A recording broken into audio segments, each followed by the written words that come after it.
अचानक से जो नए जिला पंचायत के सदस्य इलेक्ट होते हैं उनके पास महंगी गाड़ियां आ जाती हैं, तुरंत से खरीदते हैं वो।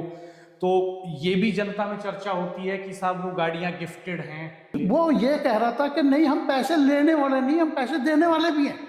वाकई अद्भुत है। कोई आदमी ग्राम प्रधान बनता है तो रातों रात जिंदगी बदल जाती है उसकी। तो आपने विधानसभा का टिकट मांगा? मैंने एक बार लोकसभा का टिकट मांगा। या हमारे दर्शकों में जो देख रहे हैं इस वीडियो को, किसी के मन में आए कि भाई पॉलिटिक्स करनी है और क्या क्या पैरामीटर्स होने चाहिए।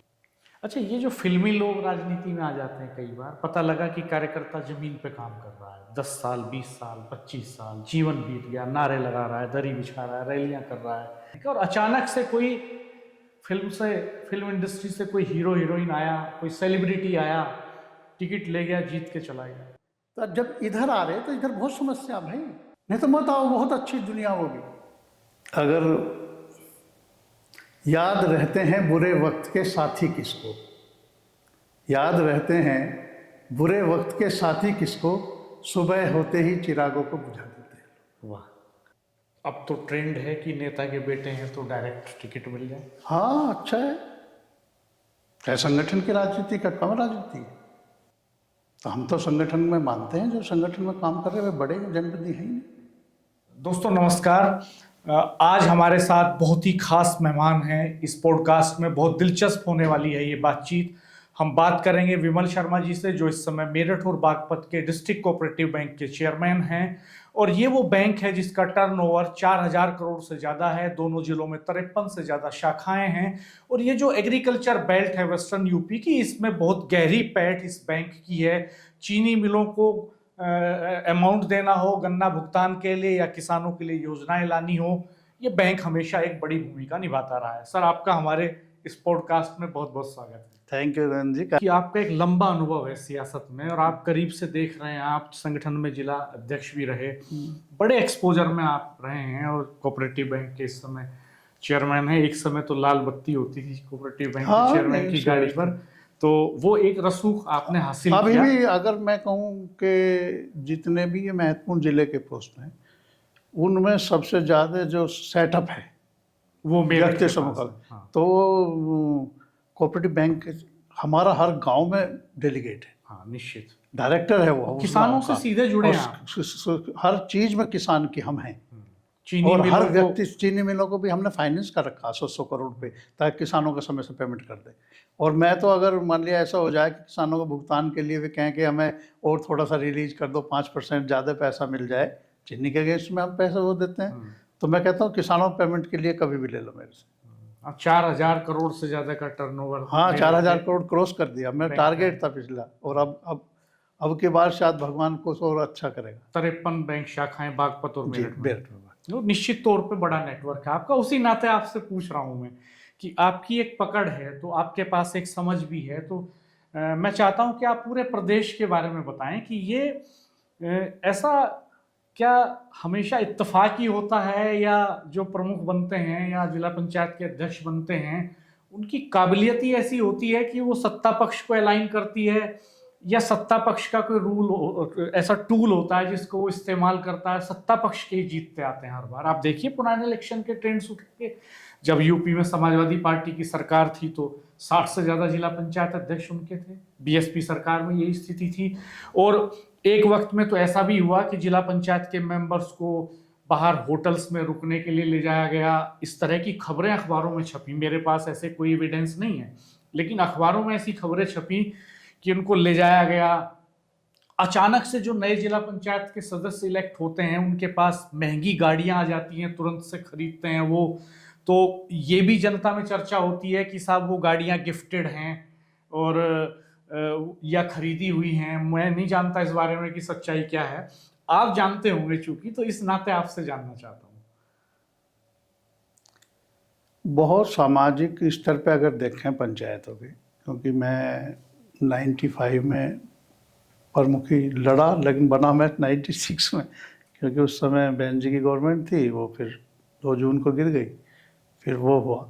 तो मैं एक छोटा सा आपको 2 चीज़ बताऊंगा जी। तो उस समय कोई भी पैसे नहीं मांग रहा था 95 में, जब मैं चुनाव लड़ा, जो बीडीसी मेंबर्स हैं, बीडीसी में और प्रधान। हाँ, वो व्यक्तियों के कारण मिलते थे, प्रधानों की वोट नहीं थी। मैं जब पहली बार बना तो वो बीडीसी थे। हाँ, तो भाई मेरा बनाया हुआ बीडीसी है, या मैं जो प्रभावशाली व्यक्ति थे वो कहते थे भाई फला के साथ जाओ तुम, वो इन्हें वोट देना। नए नए बने थे, हर वर्ग से आ रहा था आदमी, बैकवर्ड का अलग आ रहा था, पहले ऐसा नहीं था। हाँ, वो रिजर्वेशन हाँ, रिजर्वेशन आया तो एससी का आ रहा है, सामान्य जनरल कैटेगरी, महिला आ रही है 33%। तो एक नया सिनेरियो उभर का आया पंचायतों का। तो जब पंचायतों में नया सिनेरियो होगा तो किसी न किसी के प्रभाव में होते थे, उनसे संपर्क, भाई हम भी पूछते थे भाई ये उनके साहब ये फला के कहने से वोट दे मिलेगी आप। अच्छा, महिलाओं से तो डायरेक्ट मिल भी नहीं सकते हाँ, थे? महिला से मिल भी नहीं सकते, परिवार के लोगों से, परिवार के लोग ही तय करते थे। हाँ, वो चुनाव भी वही लड़ाते थे, तो वही करते थे। तो फिर हमने देखा चुनाव का, तो वैसा खर्चा सम्मान में, खाने में, पीने में, वो थोड़ा पर्दे से में इसलिए रखना पड़ा है कि प्रभाव होता है, प्रभाव मानते आप भी गाँव में लोग बाग, कोई हमारे से ज़्यादा प्रभावशाली व्यक्ति और आके वोट मांग ले और मना नहीं कर सकता वो व्यक्ति, तो इसलिए वो कह देते थे भाई चला गया। ये जनरल इन चुनाव का होता तो वो हो जाता। लेकिन जब वो चुनाव रुका तो लगभग 3 दिन बाद में चुनाव, 4-5 दिन बाद भी चुनाव होना था। 2 को सरकार गिरी, 5 का चुनाव था, और प्रमुख के चुनाव का भी उसमें जिक्र आया उस समय सरकार करने के, भाई बीएसपी के न सुनकर मुलायम सिंह अपना बना रहे थे। हम तो ना बीएसपी के साथ थे ना सपा के साथ थे, हम तो अपना मिलजुल कर लड़ रहे थे। तो उसके बाद में फिर जब आए तो मैं 2 उदाहरण देकर आपकी पंचायत की बात। एक व्यक्ति मेरे पास आया, तो जब जून में चुनाव रुका तो फिर अक्टूबर में जाके चुनाव की दोबारा डेट लगी, हुआ तो जनवरी में जाके। तो उसने मेरे से कहा कि उसने आके मुझे 8,000 रुपये दिए। बहुत गरीब घर का जाटव समाज का व्यक्ति था वो। उन्होंने कहा कि मैं आपके लिए इकट्ठे करके, आपका खर्चा पहले बहुत हो गया था, मैं ये 8,000 रुपये लाया हूँ, ईख बांधी मैंने पूरे बरसात। क्या बांधी? ईख। आप सोच देखिए। हाँ। वो गरीब व्यक्ति, उस समय 10,000 रुपये इकट्ठा करना ईख बांध के बड़ा मेहनती था वो। पूरे परिवार ने कैसे करा होगा, 4 महीने ईख बांधी होगी, और वे पैसे लेके आप एक ऐसे चुनाव में जिससे पहले तुम्हारा कोई संबंध नहीं एक व्यक्ति को, लेकिन लगाव के कारण वो मेरे ले गया। तो मेरी आंखों में आंसू आ गए, और मैं आज भी उसका नाम आता है तो कहीं ना कहीं उस परिवार से मैं आज तक जुड़ा हूँ। वो आर्थिक सहयोग क्यों कर रहे थे आपको कि साहब आपको वोट खरीदनी पड़ेगी तो इसलिए? वो ये कह रहा था कि नहीं, हम पैसे लेने वाले नहीं, हम पैसे देने वाले भी हैं। अच्छा, वो आप देखे ना आज क्या चल रहा, बीडीसी में। हाँ, हम पैसे लेंगे नहीं, हम इस समाज से है जो ये है कहते हैं कि पैसे ले रहा है, हम पैसे दे रहे हैं। अद्भुत, आप वाकई अद्भुत। और मैं सबको पता विकास खंड में, मैं नाम भी बता दूंगा ही। आज वो नहीं है हमारे बीच में, लेकिन उसके परिवार, उसकी पत्नी, उसके बच्चों से मैं आज भी उसी तरह जुड़ा हुआ हूँ। उनकी मुसीबत में हर में साथ खड़ा हूँ उनके, लेकिन कोई भी परेशानियों में उसके साथ। आज तो हम देखते हैं कि आज चुनाव होते हैं। दूसरे एक सुन, एक बात मैं पंचायतों को बताऊं कहां से कहां आकर गिरी। दूसरा एक और व्यक्ति था, वो पैसे नहीं लेना चाहता था, लेकिन लोगों ने उनके घर पे कहा कि यार ले लो, ये मौका है, ये ऐसा है, ये वैसा है, फलाना कर। हाँ, ये 5 साल बाद आएगा। तो मैंने कहा भाई वो कहाँ, एक प्रतिष्ठित व्यक्ति की संपर्क की वोट थी, वो बहुत प्रतिष्ठित है, हमारे साथ आड़ के चुनाव लड़ा रहे थे। तो उन्होंने कहा वो आ जाएगा, कोई बात नहीं। जब 2-3 बार मैंने कहा वो नहीं आया, तो मैंने कुछ गड़बड़ है क्या, उतना नहीं है, कुछ वो हो जाएगा, कोई आप चिंता न करो, आपको वोट मिलेगा। तो बाद में मुझे पता चला कि वो कुछ चाहता था कि भाई इसका छोटा मोटा काम जो हो जाए। उसके फादर ने कहा कि भाई इसे कुछ पैसे मिल जाए तो छोटा मोटा काम कर ले। और खैर वो जो 20 का व्यक्ति था, पहले ऐसा नहीं था, तो उन्होंने कहा कि भाई ठीक है, वो आप चिंता ना करो। तो बीच के व्यक्ति ने कहा मैं अपने आप कर लूँगा जो मुझे करना हो, और वो वोट हमें मिली। उन्होंने जो करा नहीं करा हमारे से नहीं कहा उन्होंने। आज क्या लेकिन हालात खास बात बताऊं, वो व्यक्ति जब हमारे पास आया तो वो गुटखा खाता था, पान पराग से, ये क्या हूँ, मैं तो कभी खाया नहीं। तो उसने हमारे जो वहाँ उनको अच्छी तरह रखना खाना करते थे, तो उन्हें पता था ये गुटखा खाता है, तो उन्होंने कहा भी जा तू गुटखे लेका, हमारा भाई था ताऊ का लड़का, ईश्वर जा इस भाई इसके गुटखे लेका। तो उसने कहा भाई मैं अब गुटखा नहीं खाने का आपका। तो उन्होंने कहा क्यों नहीं खाने का गुटखा? उन्होंने मेरे पिताजी ने पैसे ले लिए मेरे, तो मैं अब गुटखा नहीं खाने का। तो आप सोच सकते हैं कैसी कैसी वो होगी। आज एक ऐसी तीसरी वोट की बात बताता हूँ, ये उस वर्ग की बात कह रहा हूं मैं, वे दोनों ही एससी वर्ग के थे। अब तीसरा जो आज का है अल्पसंख्यक वर्ग से थे। जिले के सारे प्रतिष्ठित व्यक्ति उन प्रधान जी के पास बैठे थे, उनकी वोट थी प्रभाव की। जिला पंचायत अध्यक्ष, उस समय के विधायक, उस समय के दौराले के प्रमुख, उस समय के पूर्व विधायक, उसी वर्ग के 4 लोग बैठे थे, और अचानक से हम भी 2 आदमी चले गए उसी समय।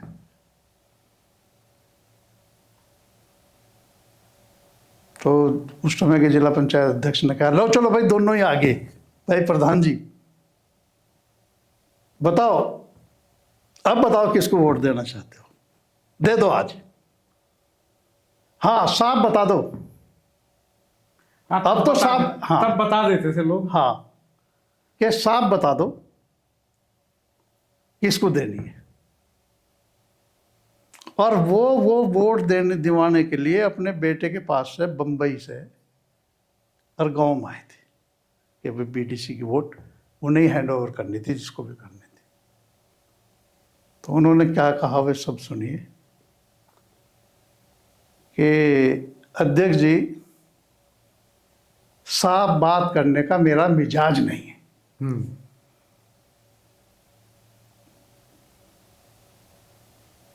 साफ बात करने का मिजाज नहीं है मेरा मिजाज नहीं है। तो वो अध्यक्ष जी कहने लगे उस समय के, चलो ये वोट विमल को देगा, हमें ना दे। भाई जो इतने प्रभावशाली विधायक, जिला पंचायत अध्यक्ष, यहाँ के प्रमुख, वहाँ प्रतिष्ठित उनके समाज का भी अग्रणी विधायक रहे हों, वो सब बैठे और तब भी कह रहा साफ बात करने का मिजाज नहीं है। कोई पैसे नहीं मांग रहा था या किसी को पैसे मांगने थे। खैर वे उठ के चले गए। हमने कहा भी ठीक है। तो उन्होंने कहा भाई प्रमुख साहब आए, मैं दोबारा दूसरे चुनाव की बात बता रहा है, पहले वाले की दूसरे की। तो हमने चाय वाय पी। वे किसी बात से मेरे से नाराज भी थे, एक ऐसा विषय था, लेकिन मेरे साथ प्रधान रहे थे। तो मैंने कहा, मैंने कुछ जिक्र सा ऐसा करा कि भाई प्रधान जी यार आपसे तो बहुत बात करनी है यार, मेरे को छोड़ो, वो कोई बात नहीं। तो उन्होंने उसे आज बीडीसी के नाम से आवाज़ लगाई, अरे यहाँ आओ, हाँ जाओ अपना थैला लेके इनके साथ जाओ। बम्बई से आए, वो मुझे वोट दी, कोई पैसे की बात नहीं, कोई जिक्र नहीं था। अब बहुत बड़ा परिवर्तन है। उस समय भी पैसे हुए, खर्च हुए, क्या हुआ। तो अब जब सोचते हैं आज की बात तो मन नहीं करता इन पदों पे जाने को। ये मैंने आपको उस समय कहा, ये 2001 का जो बीच का समय था, 95 से। लेकिन वो बात आपकी सही है। उससे पहले आप चले जाएंगे आज़ादी के बाद तो पूरा समाज बहुत ईमानदार था, संस्थाओं में भ्रष्टाचार नहीं था और इस तरह की खबरें बहुत आम नहीं थी। लेकिन 2025 तक आते आते और ख़ास तौर पर पिछले 25-30 सालों के भीतर ये खबरें बहुत छपी। इसीलिए मैंने आपसे ये सवाल किया कि ये जो हालात बन गए हैं कि कोई आदमी ग्राम प्रधान बनता है तो रातों रात जिंदगी बदल जाती है उसकी, कोई आदमी ब्लॉक प्रमुख बनता है या इवन जिला पंचायत के मेंबर्स बदलते हैं, तो उनकी गाड़ियां पहले महीने में वो जब इलेक्शन फाइट कर रहे होते हैं तब उन पे दूसरी गाड़ियां होती हैं, और जब वो जीत करके आ जाते हैं जिला पंचायतों में तो उनकी गाड़ियां वो 20 लाख की रेंज के ऊपर चली जाती हैं मैक्सिमम। इसलिए मैंने आपसे सवाल किया था, और चूंकि आपका एक तजुर्बा भी है तो इस पर कुछ आप कहना चाहेंगे अभी के मेरा जो ये हालात कहना हैं? है, जो अब के हालात हैं, आप देखो कि एक जिला पंचायत के लड़ने वाला व्यक्ति ऐसा माहौल पैदा करने लगे जैसे समाज को बांट के रखना हो पंचायत में। समाज का बांटने का पंचायत में कभी रिवाज नहीं रहा कि भाई ये समाज वो समाज, और पैसों का ही प्रभाव है जो हर व्यक्ति कह रहा है जिला पंचायत जिला पंचायत जिला पंचायत। वो क्षेत्र का कोई प्रतिष्ठित व्यक्ति होता था, पहले भी जिला पंचायत के मेंबर बने, 2-4 बार प्रधानी करी हुई होती थी, किसी पार्टी का बड़ा अच्छा था, समाज में उसका रुतबा होता था, वो जिला पंचायत सदस्य रहे हैं। जब तो अब तो पंचायत है, जिला परिषद डिस्ट्रिक्ट बोर्ड के डिस्ट्रिक्ट मेंबर बोर्ड होना में डिस्ट्रिक्ट बोर्ड के वो बड़ी मेंबर, बात थी। बड़ी बात थी। और उसका तरीका भी चुनने का दूसरा था, वो सारे उसे प्रधान वोट देते थे। कोऑपरेटिव के जो सदस्य होते वो भी उसमें इन्वॉल्व होते, कोऑप्शन होता था, और कोऑप्शन के बाद में वे सारी वोट, मतलब एक क्रीम आदमी उसको चयन करने का काम करता था। अब आम पब्लिक चयन कर रही है। एमएलए के बाद सबसे प्रतिष्ठापूर्ण पद माना जाता था डिस्ट्रिक्ट बोर्ड का डिस्ट्रिक्ट बोर्ड का मेंबर, और यहाँ से राजनीति आगे करने का एक रास्ता भी खुलता था। प्रमुख हुआ या जिला पंचायत वो हुआ। लेकिन आज आप देखिए, अब रेयर रह गए लोग जो ईमानदार है, अभी भी है थे ईमानदार, क्योंकि मैं तो कई लगातार समझता हूँ कि मैं लड़ाता ही आ रहा चुनाव। इस तरह लड़े भी लड़ाया भी, अध्यक्ष रहे 2 टर्म, और लड़ाया भी। और मैं तो पश्चिम के वैसे भी कई चुनाव में मैंने टिकट भी बांटे आपने। हाँ, टिकट भी बांटे मैंने। कई चुनाव ऐसे रहे हैं, और लोगों ने सम्मान भी दिया कि अगर हमने कहा भी यार वोट इधर नहीं इधर देनी है, तो लोगों ने दी भी। अच्छा, ये बताइए आप थोड़ा महिलाओं के बारे में, आपने जिक्र किया कि वो वक्त था जब महिलाएं रिजर्वेशन के बाद लड़ना शुरू हुई पंचायतों में, वो आती हैं। फिर अभी भी हम देखते हैं गांवों में कि महिलाएं इलेक्ट तो होती हैं, मेंबर भी बनती हैं, प्रमुख भी बनती हैं, और वो जो है प्रधान भी बनती हैं, लेकिन जिस तरह से शहरों में महिलाएं, नौकरी पेशा महिलाएं काम करती हैं, उस तरह से जो पंचायतों के प्रतिनिधि हैं वो काम करती हुई दिखाई नहीं देती। वो अभी भी घूंघट में हैं। गांव समाज में उस तरह से वो काम नहीं कर पाती जिस तरह से पुरुष करते हैं। या इलेक्शन के दौरान आपने कहा जैसे कि अगर वोट के लिए भी कोई अपील करने जाएगा तो उनके पति, पिता, ससुर इनसे ही बात करेंगे। तो ये समस्या क्यों बनी हुई है अभी तक, जबकि शहरी समाज में ये समस्या नहीं है? पश्चिम उत्तर प्रदेश में आप देखें, मेरठ शहर की बात करें, मुजफ्फरनगर करें, तो यहाँ महिलाओं का एक्सपोजर ज़्यादा है, नौकरियों में हिस्सेदारी बढ़ी है, कारोबार कर रही हैं, बदलाव आया है। गांव में ये बदलाव की गति बहुत धीमी है, और पार्टियां तो कहती हैं, पार्लियामेंट में प्रोविजन भी हुआ कि साहब 33% रिजर्वेशन अब मेन स्ट्रीम पॉलिटिक्स में भी होगा, पार्लियामेंट में भी होगा, असेंबली में भी होगा। तो अगर ऐसा रिप्रेजेंटेशन होगा कि जहां रिमोट से कोई चला रहा हो जनप्रतिनिधि को, तो कैसी संसद होगी, कैसी विधानसभा होगी, या किस तरह की पंचायतें चल रही हैं इस वक्त की फैसला पिता और पति ले रहे हैं, ससुर ले रहे हैं, महिला का केवल नाम है, वो मीटिंग भर में जाती है, कुछ देर के लिए वहीं मीटिंग में बैठ के वो घूंघट खोल ले तो खोल ले, अदरवाइज फिर घूंघट में जा रही है, घूंघट में आ रही है। तो कैसे फैसले, अगर स्वतंत्र फैसले नहीं लेगा पंचायत का प्रतिनिधि चुना हुआ, तो कैसे चलेगा? आप क्या देखो, आज केवल हम जो परिवर्तन देख रहे हैं ना, ये तो परिवर्तन देख रहे हैं, लेकिन एक परिवर्तन और हुआ है इन 25 वर्षों में, कि आज हमारी जो बेटियां हैं जो अब अपने ससुराल में जाकर, लड़कियां भी चुनाव लड़ रही हैं। हाँ, आपने देखो ना, कई शादी नहीं हुई, लड़की चुनाव लड़ रही है, और वो बनी भी जनप्रतिनिधि हैं। ठीक, 25 साल पहले वो पढ़ी लिखी नहीं थी, जब हम 95-96 में की बात है यार, जब आप पंचायत सामान्य सी होता, परिवार ही चुनाव लड़ा देता, भाई महिला यार आ गई, बता पुरुष लड़ाना था, हमारे यहाँ तो महिला आ गई। तो जो प्रतिष्ठित व्यक्ति, कहीं ना कहीं उनको देनी पड़ती थी, भाई हाँ हमें पूछ बरकरार रहे, हमारे पास है वोट, ये एक गांव की पद्धति थी। लेकिन आज 25 साल में आप देखोगे तो बीएड, पीएचडी, बीटेक, और ये लड़कियां हैं हमारे घरों में, बहुएं, ये लड़कियां अब हैं वर्तमान में। पंचायत और में। वे ऐसे नहीं है, आज वो उतना पर्दा प्रथा भी नहीं है। पहले ससुर कोई सब बड़ा जेठ सब पर्दे करती थी, आज भाई साहब चाय पी के जाना। आप कह रहे हैं बदलाव आ रहा है। बदलाव आ रहा ना उधर भी, आप हम देख रहे हैं ना उस बदलाव को। आज मैं अभी एक मेरे मित्र के अल्पसंख्यक वर्ग में उन्होंने बुलाया मुझे खाने पे, तो मैं था भाई, हमारी तो भाभी लगी थी, वो हमारे रहे हमारे साथ में बहुत लंबे समय तक, राजनीति में हमारा सहयोग करा उन्होंने।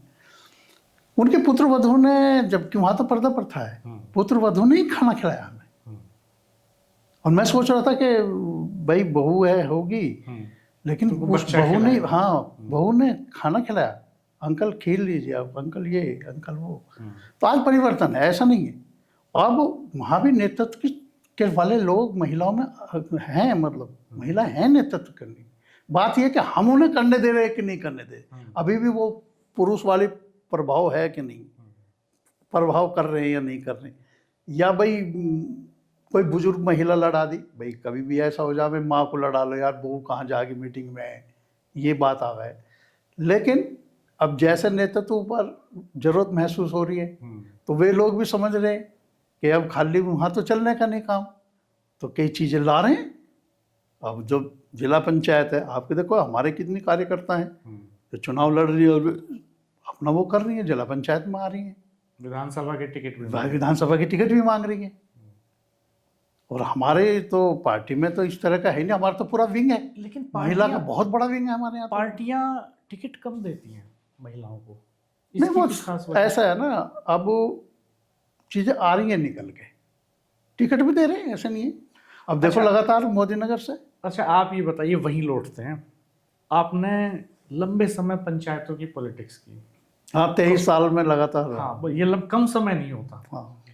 और ये पॉलिटिक्स तभी कोई आदमी कर सकता है क्योंकि पंचायत का चुनाव जीतना और लड़ना विधानसभा से मुश्किल है, जितना मैं समझता हूँ। क्योंकि एक हिस्से में मैंने भी काफ़ी कवर किया इस पूरे सेगमेंट को, तो मैंने ये पाया कि ग्राम प्रधान का चुनाव जीतना मुश्किल है बजाय एमएलए के। ऐसे ही प्रमुख का चुनाव जीतना भी कोई आसान खेल नहीं है। वहाँ सब इकट्ठे होते हैं। हाँ। जैसे है ना शेर वगैरह फलाना सब इन्वॉल्व होते हैं प्रमुख के चुनाव में। अब तो खैर बहुत चीजें आपने जो कही है, मैं उससे सत्ता भी शामिल हो जाती है, सत्ता भी शामिल हो जाता है, बहुत चीजें, साम दाम दंड भेद सब शामिल होता है। हाँ। तो आसान खेल नहीं है, तो आप बारीक से समझते हैं इसको। तो आपने विधानसभा का टिकट मांगा कभी? मैंने विधानसभा का कभी टिकट नहीं मांगा, मैंने एक बार लोकसभा का टिकट मांगा। आप 2014 भी रहे। हाँ। तो 2014 में आप मांग रहे थे? हाँ 2000। मेरठ से? नहीं बागपत से। बागपत से, क्योंकि लगातार मेरा बागपत से, एक तो हमारा जिला था जब हमारे राजनीति, हाँ, और बागपत लोकसभा भी मैंने सोमपाल जी के चुनाव में भी बन्ना विधानसभा का प्रभारी के रूप में काम किया जी। करा तो सारी विधानसभा में, लेकिन एक स्पेसिफिक था। और पहली बार बरनावा विधानसभा में 2200 वोटों से हम सोमपाल जी को जिता के लाए, पहली बार। अन्य तो वहाँ तो चौधरी साहब या जो भी लड़ते थे वो 60,000 से, ये 98। तब चौधरी अजीत सिंह को चुनाव हरा दिया था सोमपाल, वो 2200 वोटों से। और समरपाल जैसा विधायक, मतलब वो जमीन में पकड़ भी था, वो एक बहुत वेल व्यक्ति थे, जुझारू भी थे और बहुत सभ्य, बहुत आदर करने वाले। लखनऊ यूनिवर्सिटी के छात्र संघ अध्यक्ष रहे, हमारे तो बहुत इज्जत करते प्रमुख। तो जब वो हमारे वो आमने सामने थे भाई, वो लोग दल से लड़ाते चौधरी साहब को और हम सोमपाल जी को लड़ा रहे थे, मिलते थे, बात करते थे, लेकिन सबकी अपनी अपनी टेक्निक थी चुनाव लड़ाने की, तो हमने भी लड़ाई। तो भाई हमें कैसे चुनाव निकालना है? क्या इसमें कास्ट भी कोई फैक्टर है? जैसे मैं देखता हूँ कि मेरठ में आमतौर पर बहुत लंबे समय से कोई ब्राह्मण विधायक नहीं है। जैसे सरधना है तो ठाकुर प्रत्याशी उतरते हैं अक्सर, किठोर है तो मुस्लिम गुर्जर उतरते हैं आमतौर पे, कैंट है तो वैश्य के खाते में रहती है, मेरठ दक्षिण है तो जब से बनी 2012 से लगातार गुर्जर कैंडिडेट है। तो क्या ये चीज़ भी आपके आड़े आई कहीं कि कास्ट वाइज कोई कॉम्बिनेशन मेरठ में नहीं बन रहा था और वो बहुत ज़रूरी है बनना पॉलिटिक्स में? हाँ, ये तो टिकट के समय ये सारी चीज़ देखी जाती है। अगर भाई हमारे समाज के, ब्राह्मण समाज के देखें तो एक ही सीट थी और हमारे सीनियर उस पर हमेशा लड़ते रहे। भाई लक्ष्मीकांत जी वहाँ शहर लड़ते से। थे, वो शहर से, और हम सब उनका आदर भी करते थे और अपने को सीनियर मानते भी थे।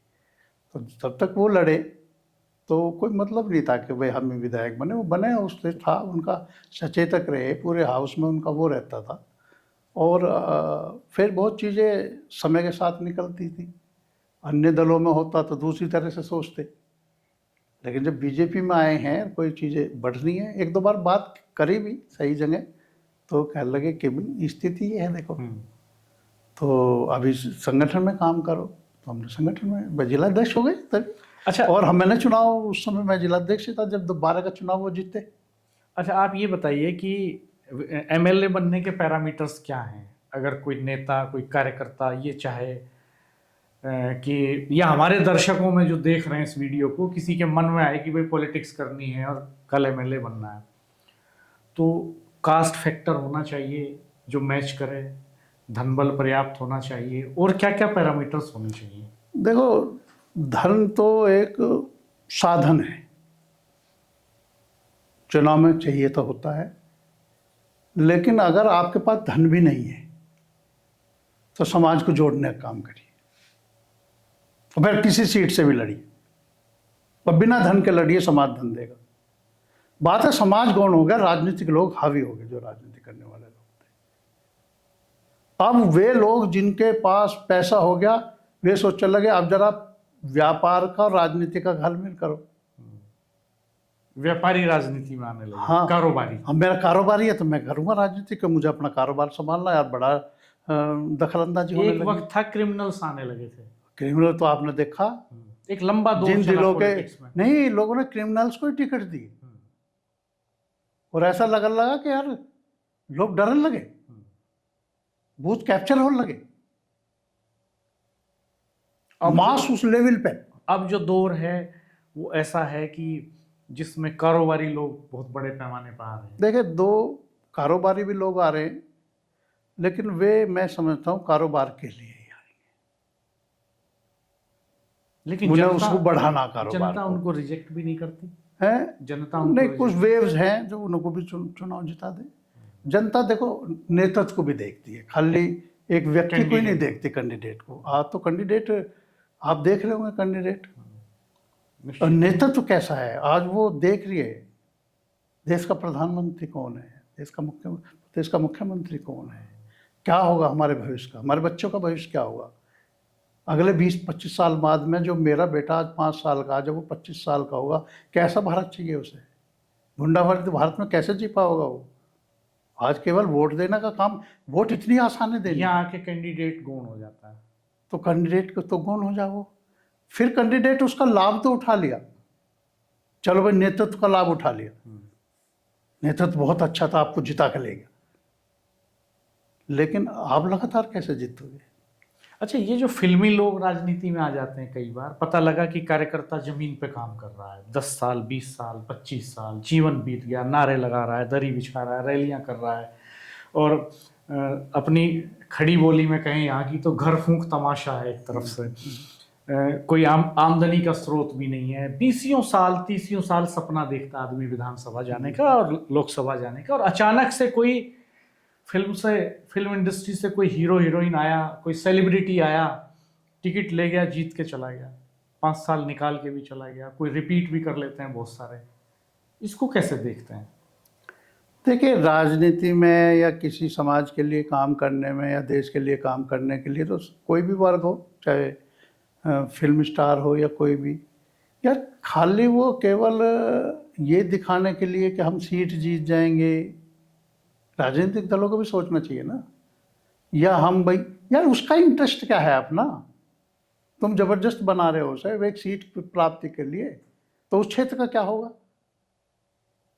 आप कई बार देखो, अमिताभ बच्चन जी आए, चुनाव भी जीतते हो, लंबी फहरिस्त है, लंबी फहरिस्त है, आप जिक्र करो।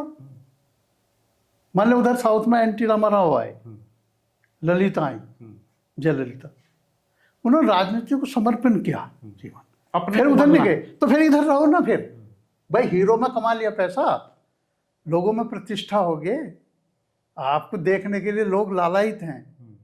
तो जब इधर आ रहे तो इधर बहुत समस्या भाई, उन समस्याओं को भी देख के उनका निराकरण करना तुम्हें, अगर जनप्रतिनिधि बनना तो। नहीं तो मत आओ, बहुत अच्छी दुनिया वो भी। हाँ, एक बड़ी फॉलोइंग होती है, फॉलोइंग लोग भी पसंद होती करते है, हैं, अच्छा पैसा है, भी डर है, सुकून भी है। सुकून भी पॉलिटिक्स है, में तो कोई पॉलिटिक्स सुकून में नहीं कुछ है। नहीं। और जब भी चाहने वाले लोग ज्यादा है, यहाँ तो बद्दी बुराई तो मिलेगी, हर को आप सेटिस्फाई नहीं कर सकते। पॉलिटिक्स में तो आपका गाड़ी वहां में बैठ पर्दे पे के सेटिस्फाई करना लोगों को, जो करेक्टर है उसको, चाहे विलन का हो, चाहे हीरो का हो, चाहे हास्य कलाकार का हो, तो वहां जो दिखाना वो पर्दे पे है, वो पर्दे पे इमोशन से जुड़ गया आपके। लेकिन यहाँ जमीनी हकीकत जमीनी पे इमोशंस, यहाँ देखो ना तुम, अब क्या फीलिंग है लोगों की तुम्हारे बारे में, तुम उस कर्तव्य को भी निभा रहे, वहां तो तुमने निभाया। वो भी कोई काम आसान नहीं है, लंबी लंबी शिफ्टों में काम करना, देर रात 2 बजे तक काम करना। तो यहाँ करीब 12-11 बजे तक कर रहे हैं क्या नहीं कर रहे? देश की संसद में बैठ रहे हो तो यहाँ भी करो 11-12 बजे तक। जब सारी रात में 2 बजे शिफ्ट, हमने कभी कभी हम भी देख ले 2 बजे तक शिफ्ट चलती थी, कभी ये था हमें पता भी नहीं चल। अभी मैं 2-3 महिलाओं का आ रहा था उसमें, जीनत अमान का, इसका, कि हमें ये भी नहीं पता चला था, एक पिक्चर में शीला नाम है, एक में पूजा नाम है, एक में किसी और नाम है। तो अगली उसमें जहाँ थे शिफ्ट में तो दिन तक पता ही नहीं चला था कि हमारा नाम क्या, फिर बताओ तो इसमें तुम्हारा यो नाम है। तो भाई इसमें अगर इसमें वहाँ भी कोई समय वो नहीं है, लेकिन जब आगे तो यार रुको, फिर इसमें लगो ना फिर। अच्छा, आप फिल्में देखते हैं? हाँ देखता हूँ, तो शौक है मुझे तो। अभी कौन सी फिल्म देखी ताजा रिसेंटली, पिछले 2-4-6 महीने में? अभी तो पीछे तो वो आया था, क्या नाम, ये कश्मीर फाइल्स आई थी। अच्छा, मल्टीप्लेक्स में देखते हैं, घर के होम थिएटर में देखते हैं? नहीं, घर में को होम थिएटर नहीं है। अच्छा, घर में आप जब भी जहाँ तो इतने अच्छे अच्छे हॉल बन गए, पीवीएस मॉल है तुम्हारा, ये है इधर दिल्ली रोड शॉप्रिक्स है, तो जाओ तो अच्छी तरह बैठ के देखो। जो ये सुविधाएं हैं तो अच्छी तरह बैठो। अभी पुरानी मूवी है तो मुझे लगता है तो मैं देखता हूँ। अच्छा, आपका पसंदीदा एक्टर कौन है जो अच्छा अभिनय करता, आपको लगता है कि यार इसकी एक्टिंग बढ़िया है? देखो अभी तो नहीं, लेकिन पुराने में तो बहुत लोग थे। मुझे उस समय की तो सबसे बढ़िया मूवी जो मैंने कई बार 2-3 बार देखी, गाइड थी, जब हम पढ़ते थे।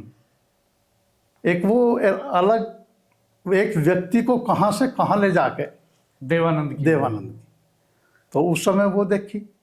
फिर ऐसे तो फिर पढ़ते टाइम तो ये था मूवी देखनी, आंखें देखी, आंखें अच्छी लगी पिक्चर। अच्छा, तब शहर में कौन कौन से सिनेमा हॉल होते थे? तो सिनेमा हॉल तो खैर मेरठ तो सिनेमा हॉल में पहले से ही, ये तो बाद में बने, जैसे अनुराग बाद में बना, मधुबन बाद में बना। आपने कौन कौन से सिनेमा हॉल में? मैंने अप्सरा में देखी। अप्सरा में देखी? हाँ, तो उधर पिक्चर का तो रहते थे, आगे आए तो पिक्चर देखना। नौचंदी मेलों में बहुत आते थे। संगीत सुनते हैं आप? हाँ, संगीत सुनता हूँ। तो कौन गायक अच्छा लगता है, कौन सिंगर अच्छा है? वैसे तो देखो मोहम्मद रफ़ी थे पहले, बहुत अच्छे गायक है, उनके भी उनका अलग था। मुकेश अलग गाने गाते थे भाई, मुकेश था तो उनके बहुत ही कई अलग अलग वो थी, कई वो था। एक मुझे गाना बहुत अच्छा लगता था, हंसते जख्म का था शायद वो। शेरो शायरी कविताएं सुनते हैं? हाँ सुनता हूँ, अभी भी सुनता हूँ। आप कुछ सुना सकते हैं हमारे दर्शकों को? कुछ याद पड़ रहा हो, कोई कविता, कोई शेर, कोई गीत? शेर में तो ये है कि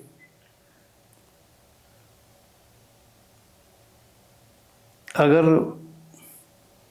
याद रहते हैं बुरे वक्त के साथी किसको, याद रहते हैं बुरे वक्त के साथी किसको, सुबह होते ही चिरागों को बुझा देते हैं लोग। वाह, ये एकदम सियासत की हकीकत से निकला हुआ शेर है। हाँ, एक वैसा है शेर और जी, अच्छा लगता था। ए पर्दा नशी सामने आता नहीं है क्यों, छुपने का हमें राज बताता नहीं है क्यों, क्या डर है तुझे कि कहीं लग न जाए नजर, ये वहम तेरे जहन से जाता नहीं। वाह, ये वहम तेरे जहन से जाता नहीं। और शेर था, तू राजी तो राजी, तू राजी तो राजी, खफा तो खफा, वाह, अगर मैं खतावार तो तू भी ना खुदा। वाह, बहुत खूब। तो आप लिखते भी हैं, डायरी में कहीं लिखते हैं? हाँ, लिख लूँ मैं जब कब मुझे, अब मैं अकेला होता हूँ या कहीं जी। ऐसे चला जाता हूँ जी। तो कुछ ना कुछ मैं लिखने का प्रयास करता हूँ। तो पहले लिखते थे, अब तो बहुत राजनीति में ही, अब तो यही फोनों पे इतने।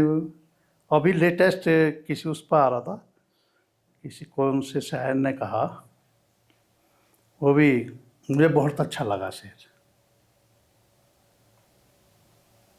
नहीं अब तुमसे कोई अनबन नहीं, नहीं अब तुमसे कोई अनबन नहीं है। अब कोई अनबन नहीं है, लेकिन अब वो मन नहीं है। मैं अपने आप में उलझा हुआ हूं, तुम्हें लेकर कोई उलझन नहीं। वाह, मैं अपने आप में उलझा हुआ हूँ। तुम्हें लेकर कोई उलझन नहीं। कभी लगता है ना, ये लगता है कि भाई हाँ भाई हमारी तो ये हमारा नहीं कर रहे, या हमें ऐसा एक उम्र होती है सही बात। कि ये वो नहीं कर रहे, भाई हमारी अब किससे वो नहीं है। अब कोई अनबन नहीं है, लेकिन अब वो मन नहीं है कि मैं उठाऊं और मैं आकाश पे वो पहुंचाऊं या नीचे लाऊं या वो करूं। अब वो मन नहीं है, मैं अपने आप में उलझा रहा हूँ। मैं अपने अपने जीवन को उकेर के यहाँ तक कैसे और कहाँ करना है, मैं उसमें ही उलझा हुआ हूँ। तुम्हें लेकर कोई, तुम चिंता मत करो, तुम्हें लेकर कोई उलझन नहीं, तुम्हारे रास्ते हैं अपने, चलो। अब किसी रास्ते का रोड़ा नहीं है हम नहीं, हमने बहुत होते हैं राजनीति क्षेत्र में भी, यही हमें नापसंद होती है, लेकिन अब कोई नहीं है पसंद नापसंद से ऊपर है। बहुत खूब। एक नेक्स्ट लेवल आपने हासिल कर लिया सोच के मामले में। हाँ, नहीं वो चीज़ें नहीं है, अब दूसरी तरफ जा रही है चीज़ें। अच्छा, ये बताइए कि जो नेक्स्ट जनरेशन है वो क्या मैं करते एक हैं? बात रोक कर और मैं कहना चाहता हूँ, कहीं से मेरी जाति है तो मुझे टिकट दे दो, या मैंने ऐसा कर लिया तो मुझे टिकट दे दो, या मैंने 4 दिन में बहुत ऐसे डायलॉग मार के मैंने बहुत प्रसिद्धि पा ली। टिकट ऐसे नहीं होने चाहिए। उसको धरातल पे काम किया, लोगों की सेवा करी उस विधानसभा में। आम जनमानस गरीब आदमी उसे चाहता है, उसकी इज्जत करता है, वो उनकी इज्जत करता हो। आप दीजिए चाहे वो हारे या जीते। आपने बहुत खूबसूरत बात कही, लेकिन दरअसल इस वक्त जो दौर है वो पार्टियों के इतर, नेताओं के इतर इस तरह का है कि उसमें सर्वे होते हैं, और हम लोगों से भी संपर्क करते हैं सर्वे एजेंसी के लोग कई बार। उनको यहाँ की भौगोलिक परिस्थितियों का, आर्थिक सामाजिक परिस्थितियों का बहुत अंदाजा नहीं होता। वो सर्वे रिपोर्ट्स देते हैं अपने आधार पे, सोशल मीडिया के अकाउंट्स पे कितनी प्रेजेंस आपकी, ये पैरामीटर हो गया है, आपके पास धनबल कितना है, आपका कास्ट इक्वेशन क्या है। दरअसल पॉलिटिक्स के सारे जो पैरामीटर्स हैं वो बदलते दिखाई दे रहे हैं। और आपने कहा एक फायर ब्रांड टर्म आई इस बीच में, कि जो फायर ब्रांड, ऐसा नहीं है, बहुत से हमारे भी कहें कुछ लोग फायर ब्रांड, ये हमारे में नहीं, एक फैनेटिक और ऐसी, चाहे कितना ही समाज का नुकसान हो जाए, लेकिन हम कह रहे हैं हमें होश नहीं है। कोई ऐसी बात कह दो, बस एक वीडियो पूरे दुनिया में हाँ, आग लगा दूंगा, फलाना क्यों लगा देगा भाई आग? कौन है तो आग लगाने वाला? क्यों लगाते हो आग भाई? आग लगाने के लिए राजनीति में आए हो या बरसात करने के लिए आए हो? आग लगाओगे? खैर कहो, अच्छा सुहावना बात करो यार। पहले भी राजनेता थे, मिलते थे, बात करते थे आपस में, वैचारिक रूप से अलग से। पति पत्नी यार यहाँ लड़े हैं देश में आमने सामने। आचार्य कृपलानी, ये उस समय की बात करो ना, हमने देखा उन्हें। तो अब तो ये वक्त है कि प्रतिद्वंदी पार्टियों को, प्रतिद्वंदी नेताओं को इस तरह की बात कही जाती है। मिलते थे शादी ब्याह में, नमस्कार कैसे हैं आप, कहाँ चला गया, दुश्मन हो रहे हैं। अरे तुम्हें बना दिया, इस बार इसे मौका दिया, अगली बार हो सके तुम्हें मौका दे और अच्छा काम करो, उनसे बेहतर दिखाओ करके। नेक्स्ट जनरेशन के बारे में बताइए कि आपकी नेक्स्ट जनरेशन क्या कर रही है इस वक्त? देखिए, मेरा तो नेक्स्ट जनरेशन का भी पार्ट टाइम जॉब नहीं है। आप अपने संसाधन आर्थिक रूप से करिए, लेकिन ये अलग चीज़ है बिल्कुल। तुम अपने परिवार को तो अरबोपति बना ले, और वो गरीब आदमी अभी भी उसे खाने के लिए मोहताज हो। ऐसे भी लोग थे 10-12 साल पहले जिनको वाकई खाने की दिक्कत थी, हमने देखा है। 2 धड़ी गेहूँ दे दो, 4 धड़ी गेहूँ दे दो, गाँव में मांगते थे। बड़े बड़े घर वाले लोग मांगते थे। और आज हर व्यक्ति के घर में खाने पीने की सुविधा तो है ही, सरकार भी दे रही है जो उससे बढ़ पा रहा। लेकिन यार, उसके घर में तेरा क्या रोल है उसको करने के लिए? तुम यहाँ से जनप्रतिनिधि हो, जानता भी है उसे जानता है जिसको ये आवश्यकता है या नहीं जानता? तेरे क्षेत्र का ही है, तेरी विधानसभा का है, तो जानने की कोशिश करी, बैठा जाके। अब तो ट्रेंड है कि नेता के बेटे हैं तो डायरेक्ट टिकट मिल जाए। हाँ, अच्छा है। जो नेता करेगा फिर उसका बेटा करेगा, फिर लगन दो ना उसे लाइन में। बेटे पे कोई रोक नहीं है, लगन दो ना, काम कर भाई, सेवा। बेटे तो सारे ही हैं जो विधानसभा में हैं। वो नेता आपको नेतृत्व दे दिया, नेता था, नेतृत्व के नाम से बना ना, आपको नेतृत्व आपको सौंप दिया वहाँ की जनता ने, तो आपके तो सभी बेटे हुए ना। हमने ऐसे कई बेटे तैयार करे, अपना बेटा नहीं करा, जो आज मंत्री भी है। बल्कि कभी कभी आपसे शिकायत नहीं करते आपके बेटे इस तरह की कि दूसरे नेता कर रहे हैं, आप क्यों नहीं कर रहे हैं, आपकी वजह से हम पीछे जा रहे हैं? हाँ, कुछ ना कुछ तो ये गिला शिकवा तो रहता ही होगा। जब ही है। अकेले में बात होती होगी, डाइनिंग टेबल पर बैठ के जब आप नाश्ता करते होंगे, हाँ। खाना खाते होंगे, ऐसी शिकायतें तो आम है, बच्चे करते ही हैं। कैसे अब ये कर लेंगे, हमने कर लिया क्यों जी? उनका मन है, कोई रोक थोड़ी है। अगर तुम्हें जाना चाहते हो हाँ, तो मुझे देख लो पूरे जीवन में, फिर सोच लेना, निर्णय ले लो। उन पे भी रोक नहीं है, अगर तुम कर सकते हो तो करो, पर डगर यो पनघट के आसान नहीं है। चाहे संगठन की राजनीति का कम राजनीति है, बनाने वाला हमेशा क्रिएट जिसने किया वो बड़ा है। तो हम तो संगठन में मानते हैं, जो संगठन में काम कर रहे हैं वे बड़े हैं, जनप्रतिनिधि है ही नहीं। अभी किसी दल में काम कर रहे तो दल खराब नहीं है। तुम दलदल में फंस गए तो तुम सोचो तुमने क्या करा, तुम दल को और दलदल में फंसाने का काम कर रहे। और फिर व्यक्ति उसे तो बदल देंगे, पार्टी थोड़ी बदली जाती है। व्यक्ति खराब होकर बदलेगा, शरीर में कोई खराब अंग हो गया तो हट जाएगा। दल को दलदल में मत फंसाओ। अच्छा, ये बताइए, आप कुछ अपने टाइम में कुछ करना चाहते हो तो कर रहे, ये दल को खड़ा मत करो। कई बार जब नेता अपने हलफनामे भरते हैं, जब चुनाव लड़ते हैं, आम तौर पर ऐसा देखा जाता है कि उनकी संपत्ति बड़ी तेजी से बढ़ती है और आम आदमी के कंपैरिजन में ज़्यादा बढ़ती है, वो ग्रोथ ज़्यादा होती है। आप अभी ये बात चल रही थी कि साहब की किसानों की आमदनी बढ़ेगी, दोगुनी होगी। आप क्या सोचते हैं? आपका ज़मीन पे जो नज़रिया है, आपका जो तजुर्बा है, वो क्या कहता है? किसान कहाँ स्टैंड कर रहा है फिलहाल? देखो, लगभग मैं समझता हूँ 70 से हमने पिताजी के साथ आना जाना शुरू करा था। तो जब हम 8वीं क्लास में होंगे, 70-71 की बात होगी, या 67-68, तो उस समय पश्चिम में चौधरी साहब का बड़ा सम्मान भी था किसानों में। 67 से एक परिवर्तन किसानों के बीच आ रहा था नेतृत्व को लेके, और उस नेतृत्व को चौधरी चरण सिंह कर रहे थे उस समय। बाद में तो किसान यूनियन ये बिजली के उसके जब उस पर खड़ी हुई, किसानों की बात कर ली, लेकिन उस समय राजनीतिक रूप से पहले व्यक्ति थे जिन्होंने किसान की बात की। तो हमारे पिताजी थोड़ा किसान ही थे, बिल्कुल ठेठ किसान थे। तो वो लेके गए वहाँ सकौती न्याय पंचायत में, वो आ रहे थे, मैं याद है, मेरा आज भी याद है, मैं छोटी सी उम्र का। चौधरी चरण सिंह आए हुए। चौधरी।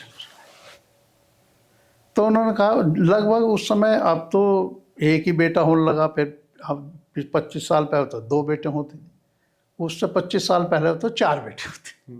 उस समय 4 बेटों का चलन था, मतलब किसान उसके 4 बेटे, वो सोचता था कि भाई खेती वेती करने में भी ठीक रहेगा, एक आध बार भीतर का काम करता रहेगा, पर्ची ला रहा है, ये कर रहा है, थोड़ा वो कर रहा है।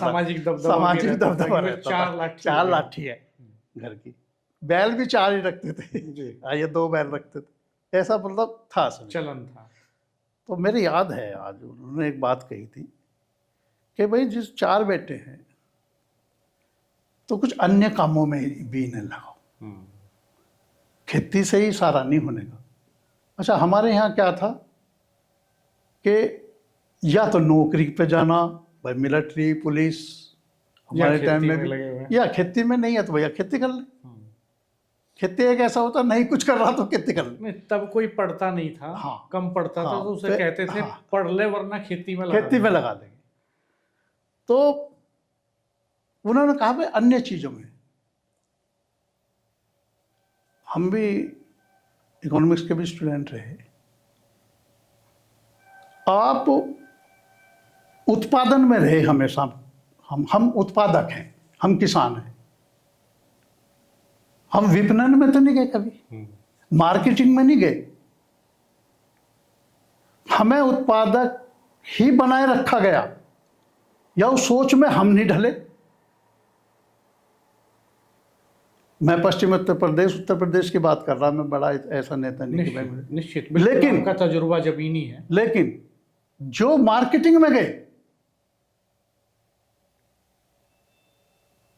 वो स्टेट बढ़ गया। आज गुजरात में जो इतना प्रोस्पेरिटी बढ़ी है, महाराष्ट्र में बढ़ी है, वे मार्केटिंग में है, वे इंटरनेशनल मार्केट में काम कर रहे हैं, आपके उत्पाद को इंटरनेशनल मार्केट में ले जाने का काम कर रही है स्टेट। अब तो मैं पंचायतों में देख रहा, हमने भी पंचायतों में अभी करा है, एक्सपोर्ट के लिए अभी बैठक हुई थी पीछे, फाइनेंस मिनिस्टर भी आए थे और ये वाणिज्य मंत्री भी, पीयूष वगैरह सभी थे, उसमें मैं गया था, तो मुझे बड़ा अच्छा लगा। तो किसान उत्पादन क्या कि हम मार्केटिंग कर ही नहीं रहे, अपनी सब्जी का, अपने फल का, अपने चीज का हम मार्केटिंग नहीं कर रहे।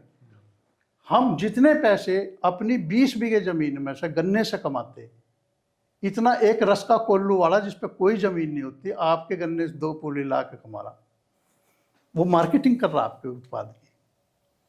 आज गुड़ 300 रुपये, 60 रुपये किलो है इस समय गुड़, जो गांव में बिक रहा जा रहे नया गुड़, और चीनी क्या है 40 रुपये है, तो हम काहे का मार्केट कर रहे।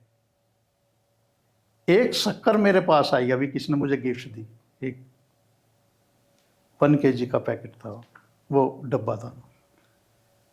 अब वो शक्कर गई, उस शक्कर का जाके कि वो ऐसे ना हो जैसे ढिप्सा बन जाना, उसको प्रोसेस हुआ उसका, फिर यहाँ से प्रोसेस होकर वो कनाडा गई, फिर वो कनाडा से उस व्यक्ति के पास आई, उस व्यक्ति से मेरे पास आई।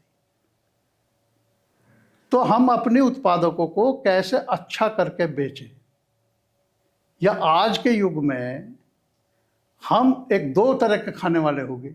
एक तो ये जहर खाने वाले जो हम खा रहे हैं सब लोग, एक ऐसा वर्ग होगा जो जहर नहीं खाना चाहता। तो हम ऐसा उत्पाद करें जिसमें इनकी जरूरत नहीं, हम जहर न डालें। 5 स्प्रे इंटेक्ट पॉइजन हैं, अब वो 5 स्प्रे कर रहे हैं। 1 बीघे में 1 एकड़ में 5 कट्टे मांग रहा किसान DAP की, 2100 रुपये की छूट है उस पर, सरकार मतलब वहन कर रही है, सब्सिडी है, कट्टे पे दे रही है सरकार। 3200 का कट्ठा वो आपको 2100 सरकार दे रही है।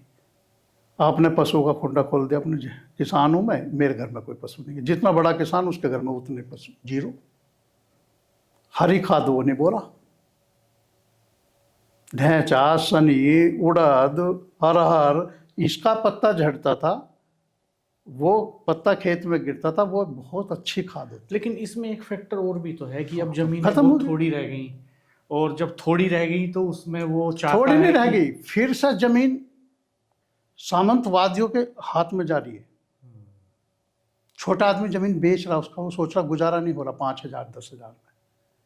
अब तो 15,000 का भी गन्ना हो जाओ, 5 बीघे जमीन 75,000 रुपये, कुछ नहीं हो रहा, बच्चे की फीस नहीं जा रही। अभी अखबार में बिजनौर की एक खबर छपी थी, उसमें उन्होंने छापा कि अ, बिजनौर जिले में जमीन बेच के और शहर में प्लॉट खरीदने वालों की संख्या बढ़ी है। हाँ ये उन्होंने रजिस्ट्री विभाग से आंकड़े निकाले हाँ बकायदा हाँ इस पर, हाँ और ये स्टोरी ब्रेक हाँ की हाँ। कि 4 बीघा जमीन बेच के शहर में 50 गज जमीन का टुकड़ा ले लिया। तो ये चलन भी बढ़ा है बहुत तेजी से, शहरों की तरफ भाग रहे हैं गाँव।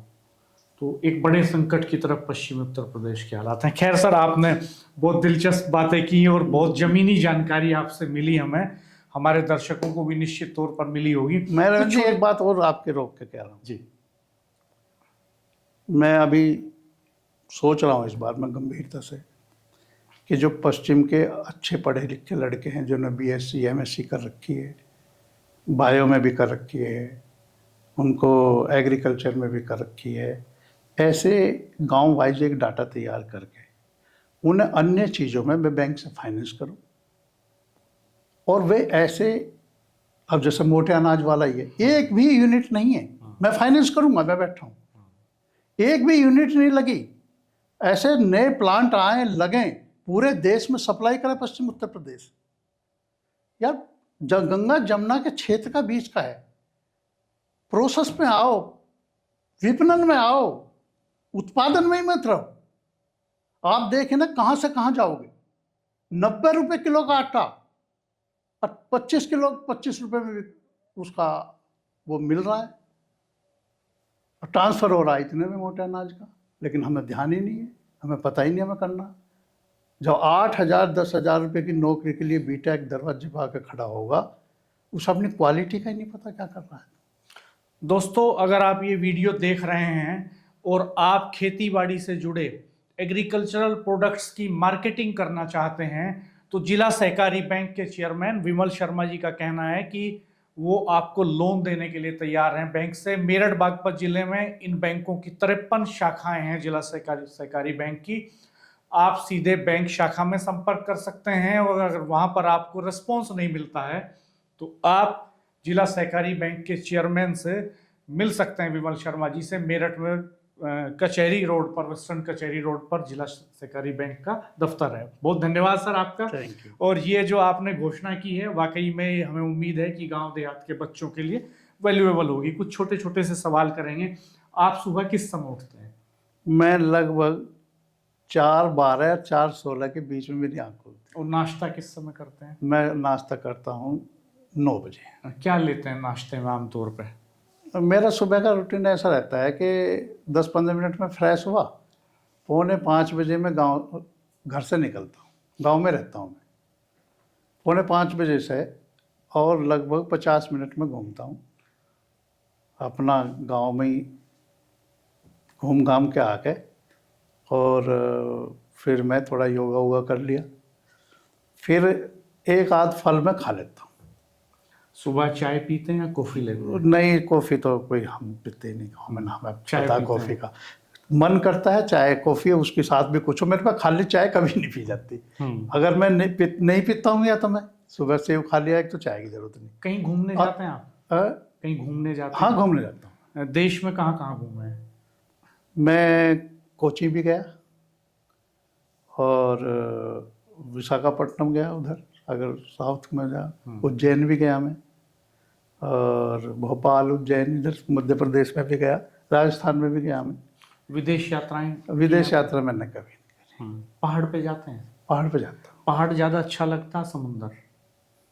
दोनों का ही अपना वैभव है। आप समुद्र को देखो तो वो भी अपार है, पहाड़ को देखो तो वो भी। अभी मेरा ज़्यादा समय, मैं ऋषिकेश हरिद्वार ही ज़्यादा जाता हूँ। ड्राइविंग करते हैं आप? अब मैंने छोड़ दिया। एक बार मेरे से एक्सीडेंट हो गया, मुझे चलते चलते नींद आ गई। झटका चला। उससे बाद में मैंने भाई मेरा अपना वो है थिंकिंग, या मैं चलो अचानक हो गया था। मैं जिलाध्यक्ष था जब, ना जिलाध्यक्ष नहीं, जिला उपाध्यक्ष था 2008-9 की, जयपाल सिंह जिलाध्यक्ष थे। तो मेरी गाड़ी से 2 आदमियों के वो लगी चोट। मैं ले गया आपको हॉस्पिटल। झपकी आ गई? मुझे झपकी आ गई। दोपहर का टाइम था, पूरी गर्मी, वो सोने का टाइम हो 1-2 बजे का, 1 बजे के आसपास, 12-1 बजे की बात थी। तो फिर मैं खैर उन्हें दोनों को गाड़ी में बैठा गया, मेरा शीशा भी टूट गया। मैं उन्हें लेकर गया सचिन शेखर के यहाँ। फिर मैंने उनको उनका ट्रीटमेंट कराया, उन दोनों को घर छुड़वाया। फिर बाद में भी भाई कोई तुम्हारी वो, उससे बाद में मैंने कर। आपका सबसे पसंदीदा नेता कौन है? देखिए वैसे तो आज़ादी से लेके आज तक की बात करें तो देखो कई लोगों से, अगर पहले तो मैं सबसे पहला अगर किसी राष्ट्रीय नेता से जुड़ा तो जेपी का इमरजेंसी जो लगी थी उससे पहले उन्हें छोड़ दिया गया। तो उनकी एक मीटिंग हुई थी गवर्नमेंट कॉलेज मुजफ्फरनगर में, तो मैं उनकी उसमें गया था। उनको सुना आपने? मैंने सबसे पहले अगर किसी नेता को सुना, वैसे तो भी वो था घर में, लेकिन अगर किसी नेता को ने मेरे पे इम्प्रेस करा तो वे शब्द मेरे आज भी कानों में गुजरे। और मैं उन्होंने ये कहा था वहाँ, जैसे भाषण शुरू करा, बैठ कर करते तो उन्हें खड़ा नहीं होया जा रहा था, उनकी किडनी विडनी प्रॉब्लम थी। मेरे आज़ाद देश के गुलाम नागरिकों, इमरजेंसी वो नहीं लगी थी, उन्हें पहले छोड़ दिया था। तो उस मीटिंग थी वहाँ, मेरे आज़ाद देश के गुलाम नागरिकों, वो शब्द आज भी याद है आप? हाँ। फिर उससे बाद में जब ये चुनाव हुआ 77 का, उससे बाद में हम थोड़े प्रभावित हुए जैन राजनयन से। वो दाढ़ी वाड़ी रख रखी थी, तो कोई थे वो मुझे लेके गए उनके पास। तो एक आदमी उनकी दाढ़ी सी में ऐसे कर रहा था। तो हम बैठे रहे, तो ये कह रहे बताओ ना क्या बात है, ये तो करता रहेगा इसका काम। तो मैंने कहा जी हम आपको लगा कि ये ऐसे करना बंद करें तो बात करें? हाँ, हमें ये ना भाई, हमारा तो सभ्य वैसे भी भाई एक आदमी करा रहा हो तो हम कैसे शिष्टाचार कैसे करें। तो उन्होंने कहा नहीं बताओ तुम, ये इसका काम है, ये कर रहा, तुम अपनी बताओ। मैंने कहा जी नहीं, हम तो आपसे मिलने आए थे और ऐसे ऐसे बात है। उन्होंने कहा ठीक है।